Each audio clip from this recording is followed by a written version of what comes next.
dito sa Grabon. 39,000. Ang mahal, diba? 39,000 papuntang Saigon Post Office.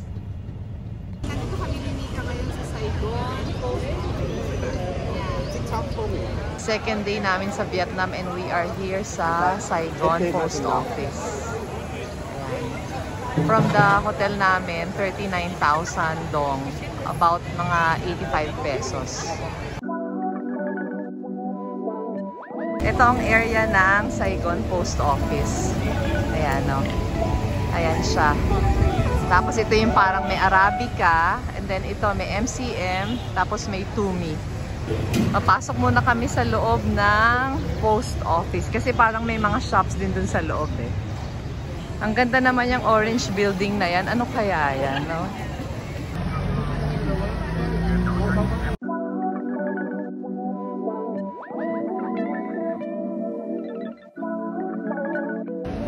Saigon Post Office. Ayan. Papasok na kami ni Mika. Daming tao.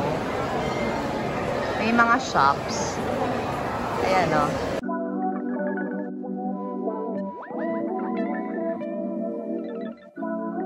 Ito mga tinda dito sa may post office. Oh, meron ditong lababo. Hindi labubo, lababo. Ayan.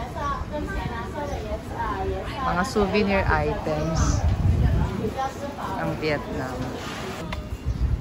Ang cute.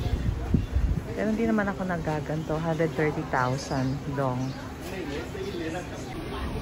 Ang ganda na mga yan, no? Magaganda ang products ng Vietnam. Mga pulido. Hindi siya yung parang mga kagaya ng minsan sa Hong Kong, yung mga souvenir nila, mga hindi masyadong maganda ang quality. Ito magandang mga quality. Mga ano, maayos, malinis. Ang cute, oh. Kaya lang, hirap naman dali na mga yan. Tsaka pagdating mo sa Manila, hindi ko naman alam kung saan ko na naman ipaglalalagay. Magaganda lang siya. Pero minsan, pag sobrang daming mga buting-ting sa bahay, parang nagiging kalat na din. Ito, tinda sa loob ng post office, mga jewelries. So, ayan, ang post office inside.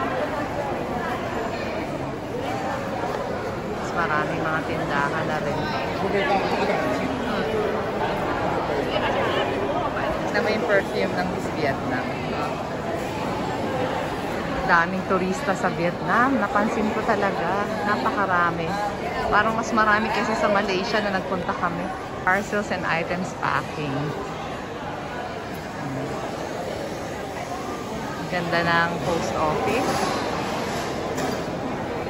Ayan, ang dami ng tao. Doon pa sa dulo. More souvenirs. Pero for sure, mahal dito kasi tourist area to.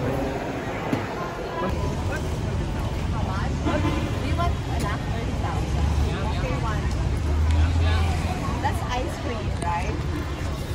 Oh, ito ang famous dito sa Saigon. Kami. Oh, look at that. Oh my God, anak, it's so big.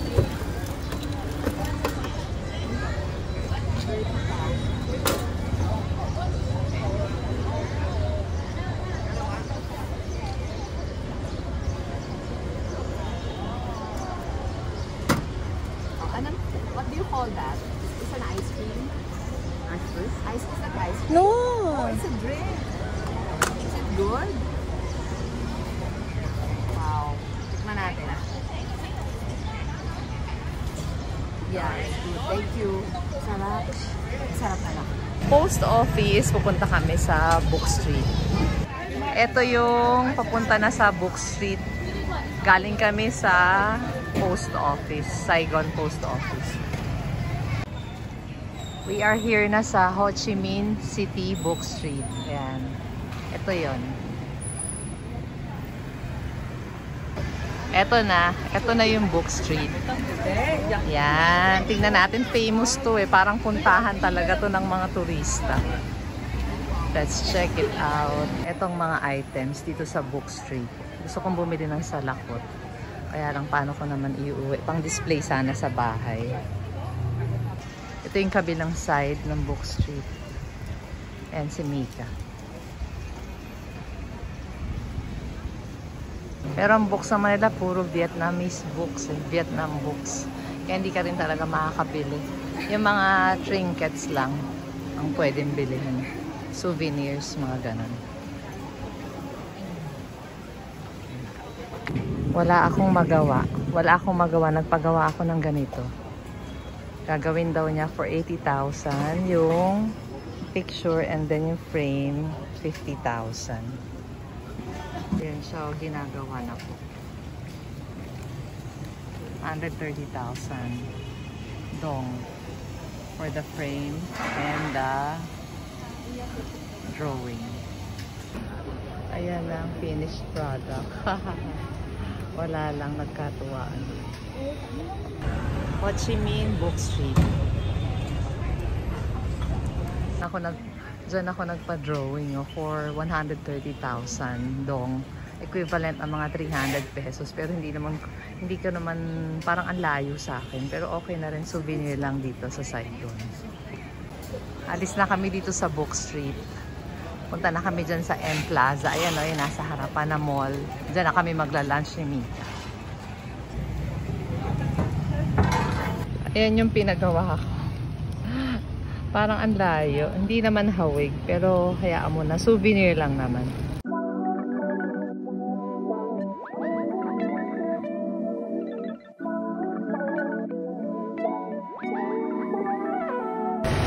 Hinihintay na namin yung dinok ni Mika sa Grab. Hindi pala, parang hindi malaking mall yung M Plaza. Huwag na kami dyan. Sa Diamond Plaza na lang raw kami. Ito yung end ng Ho Chi Minh Book Street. Ang ganda naman itong Diamond Plaza. Oh. Dito kami nagpunta from the bookshop, Book Street. 31,000. Yung pala na 31,000 sa Grab. Yung pala nalalakad lang, pwede namin lakarin, hindi namin kasi alam.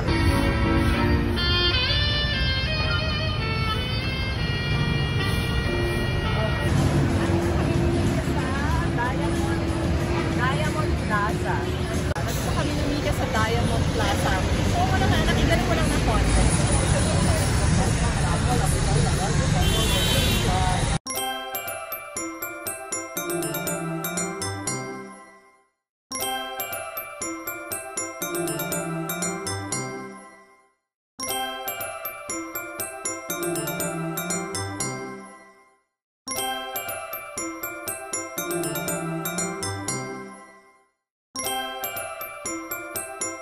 Ganda ng tinda sa Diamond Plaza.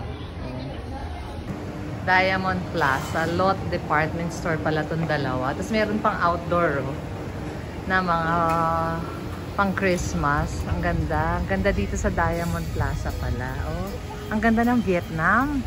Na-appreciate ko ang Vietnam. Akala ko kasi yung puro streets na ang sikip-sikip at magulo at puro motorsiklo, pero hindi ganon. Hindi ganon, may part na ganon, pero mas maraming parts na yung ganito na maganda. Oh.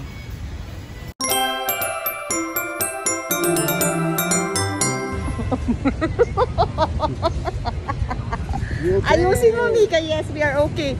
Sumakay kami. This is a rickshaw, right? Yeah. Oh, we rode a rickshaw for 50,000 dong. Anak, baka mahulog. Nag-rickshaw kami ni Mika, 50,000 dong. Dalawa na kami. Kunan mo yung the driver. Sorry, where you from, madam? We are from the Philippines. Philippines? Yes. Yeah. It's our first time here in Vietnam. Saigon. Say hi. Say hi. Hey, rickshaw. Okay. Can I go down? Can I go down? Okay. Thank you very much. And pay mo na.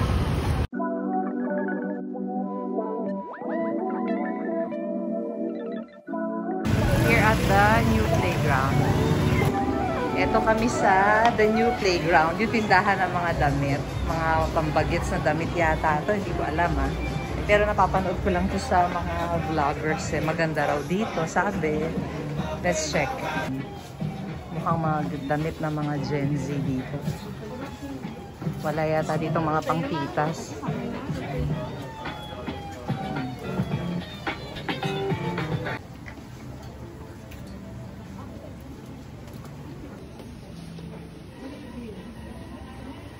Si Mika lang ang titingin.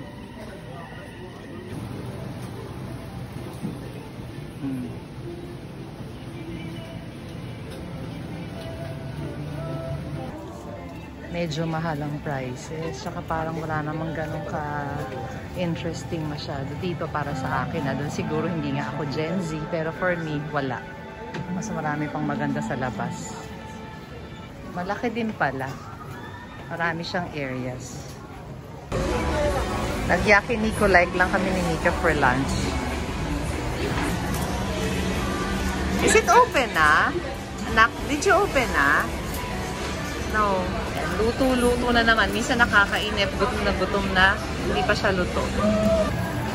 Sa yakiniku like kami kumain. Dito rin yung kinakainan namin parati sa MOA. Buti na lang may Shing Putang dito sa Vietnam. Yung masarap na milk tea sa Taiwan. Titikman namin ulit yung bestseller ng Taiwan na milk tea. Ganito ang park sa Vietnam. Oh. Tapos na kami ni Mika sa Vincom Mall. Papunta na kami sa, ewan ko kay Mika kung saan. Pero ganito itsura ng park dito. Yan, galing na kami ni Mika dyan sa Vincom Center.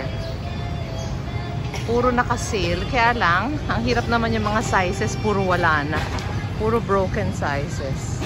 Ito ang park dito na malapit sa Vincom Center. Diyan naman daw kami pupunta sa Saigon Tourist Plaza. Saigon Tourist Plaza. Ang daming malls sa Vietnam at magagandang mga malls nila. Malilinis ang banyo. Mga walang amoy. Ito to sa Saigon Tourist Mall. Tingnan mo mga tinda nila. Mga ganyan ang tinda. Tapos meron ding Muji. Ayun ang Muji. Yun, yung pupuntahan ni Mika. Ito yung Uniqlo. Yan, Muji. Sa Uniqlo to. Ganda na Uniqlo nila, malaki. Parang talo malls natin ah. Hindi naman. Parang pareho lang naman. Pero maganda pala sa Vietnam. Napakaraming malls na ang lalaki. Ito Muji. Maganda rin ang Muji nila. Oh. Malalaki ang mga stores nila dito. Mas malalaki sa stores talaga natin. Saka mas maraming choices, maraming selections. Nandito naman kami sa ABC Mart. Walang katapusan ah. Ito mga naka-sale sa ABC Mart. Pauwi na kami ni Mika guys. Thank you for watching.